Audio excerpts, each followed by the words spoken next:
Thanks for checking in with us today. I'm Marty with Warehouse and Operations as a Career. How's the fourth quarter treating you? I know it's only just kicking off, but I'm excited for it. I try to take advantage of every opportunity for a fresh start. I usually need a fresh start. So last week we spoke about staffing, and I want to thank you for all the comments and questions, and we've really enjoyed hearing about how you're doing with those 2018 goals.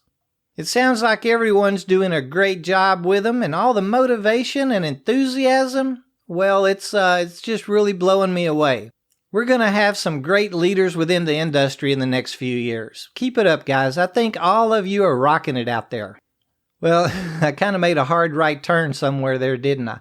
Anyway, so last week we spoke about staffing, and I thought it'd be good to understand a little about recruiting. Maybe what a recruiter, hiring agent, or HR generalist really is. Now, I've done a little recruiting before myself. To be honest with you, I can't handle it. I mean, after about a month in that chair, I'm stark raving mad, honestly ready for a straitjacket. Your typical recruiter or generalist needs to be organized, non-judgmental, pretty level-headed, and patient. You have to possess a barrel full of patience. All the paperwork alone drives me crazy. It's a job position that I really admire. Recruiters put their all into helping us find employment. And every recruiter I know is really good at their jobs. And what a rewarding position, helping us take care of our families and placing us somewhere that we can be successful. I have no problem tipping my hat to all the hiring agents, generalists, and recruiters out there. So let's learn a little about recruiting. Sharon caught last week's episode and reached out to me wanting to share a little with us. This is a subject she can bring a lot to the table for us. So Sharon, you've been on the show a couple of times now. Thanks for calling in again today. It's always nice having our knowledge experts return to share their expertise. Could you share a bit about yourself and what it is that you do for some of our new listeners? Yes, sir. Thanks so much for having me again. It's always a pleasure.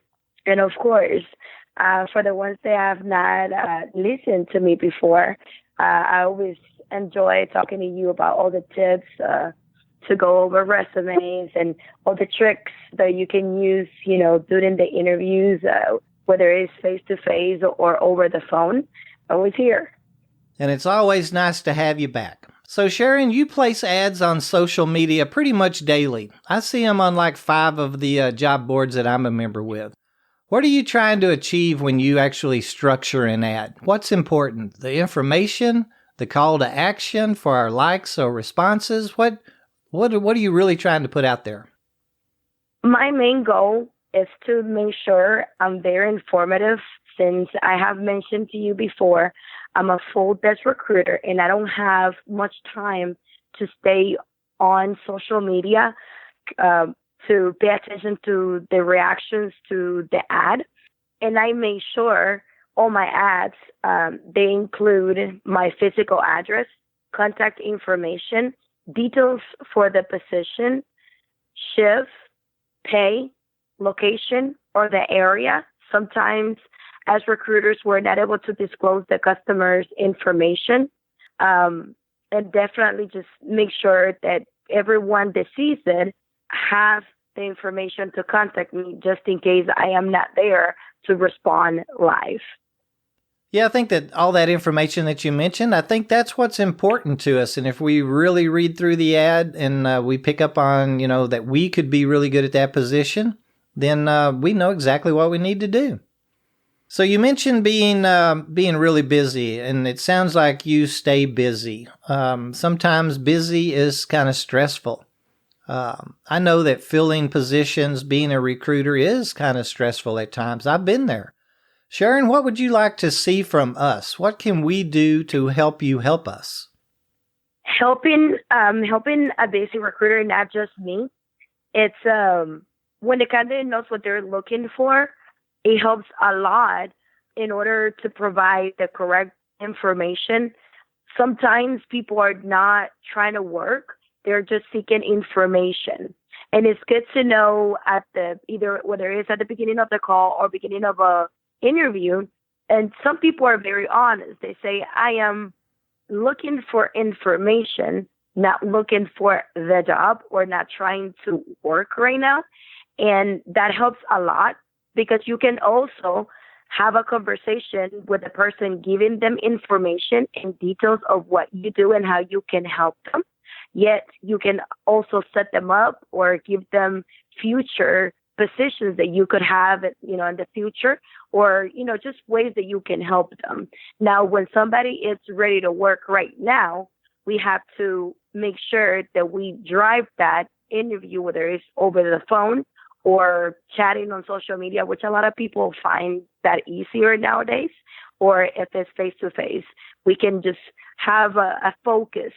And then that way it's easier for the person trying to place you in a job. Well, that makes a lot of sense. And yeah, I'm sure that you do get a lot of calls for just information. We may have a friend or one of our children. We could be calling, just checking on that kind of stuff. That makes a lot of sense.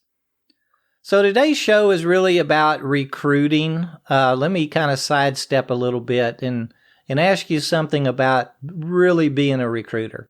So we mentioned the stress of being a recruiter. I'm sure you hear from your bosses and from your customers about, needing to get that position filled, really staying on you about it. Tell us about being a recruiter. What are some of the hurdles you have to jump over, to get those positions filled? Sometimes it could get really tough. It gets really rough, actually, because you have your bosses, as you mentioned, and then we have the customer needing us like ASAP, but yet we need to make sure that we have the right candidates for the right position. Let's say we offer a certain quality of employees. We cannot send anybody to the job. And sometimes it's very stressful because you want to do it fast, yet you need to make sure you have the right person for that job. Because if you don't, you're going to be just running in a circle, because you're going to need to fill the position again, because that person is going to fill the position, but it might not get the job done. And you're going to just fall back to that one. Yeah, I've always really felt like, placements have to be placed in the right company, and the company needs to be right for us as applicants also. Okay, let's kind of get back to us as applicants. Could you share your thoughts on social media, things like Facebook, Twitter, Snapchat, our social media profiles?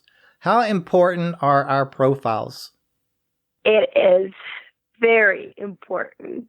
I think we have talked about this before, how we used to go to job interviews, and that's when people met us and knew about us.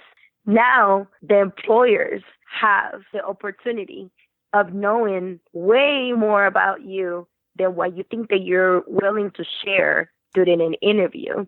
And someone told me one day, if you think that your grandma is going to be embarrassed by seeing this, don't have it on social media. And I have to just take that for myself, and it is so true. If you don't think that you want your mom, your grandma, or anybody like that to see it, it's going to be the same impression on an employer. Yeah, you're right. We have talked about our profiles several times here at WAOC, and that's why I really wanted to bring it up. I do think that they're so important, and that's one area sometimes we as applicants, we forget that almost every job is going to check that out. Okay, Sharon, I think as an applicant that our phone interview is really our time to shine. What can we do for you on that phone interview? One of the things that I believe that are very important is that you need to have the time for the phone interview and make sure that you are in the proper place to take the call when you're doing the interview. It's very important that you are not sitting where there's a lot of noises, where maybe you might not have signal. A lot of times I have mentioned where if you are not okay at the time of receiving the call, it is okay to say, ma'am or sir, would you be able to give me a call back this day, this time, or even if it's just 5 minutes or 10 minutes, you should request that because it's very important to give that undivided time to the interview. The other thing that I believe that is the most important is to be very informative. You need to make sure you give all the information that you think that person interviewing is going to be interested. Yeah, I think that's one area that sometimes we forget. I mean, you've got our resume there in front of you. You've probably already checked out our social media, so you really already know something about us. So we probably just need to be really honest, forthcoming, and tell you what we can really do and why you should sit down with us, right? Yes. And then that leads us to that biggie, the holy grail of the interview process, the face-to-face interview. If we ace this, we're very possibly going to be offered the job and start filling out the paperwork. What do we need to do to ensure that you choose us for that position? When you finally make it to the face-to-face interview, it's very important to first be on time. You must be work ready. Your appearance is very important for that person interviewing you because remember that you're going to represent them once you start working. Just make sure you elaborate on anything that is on your resume that you know it could be important for you to obtain this position. Okay, that sounds great. And I believe you've mentioned before, to have all of that hiring information with us too, different forms of ID, know how we want to fill out our dependents, know exactly what all we want to do, because that kind of helps you speed up our hiring process, right? That's correct. And it also shows interest that you are ready.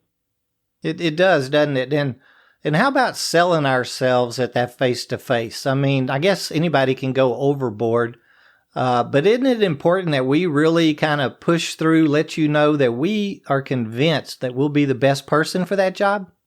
Yes, sir. To be honest, doing this for over 8 years already, I wish everyone I interview just go overboard with me. That's what I would wish, that everybody would just go overboard with the information or try to sell themselves. Because when someone does that, you can discover things that sometimes might not apply at the moment, but it could help maybe for a better position, a better opportunity. And it's very important for you to know certain things like skills for a better opportunity. I agree with you 100%. And I'm around a lot of people that do oversell themselves, but I've never thought anything negative about it. It just kind of proves to me they want that job, and it makes me ask them more questions, really. Then I know I've hired the right candidate. Well, Sharon, as always, you've helped us out here today and given us plenty to think about, and we thank you for the visit, ma'am. Thank you so much for having me. Now, you're going to come back again sometime and help us out, right? Yes, of course, always.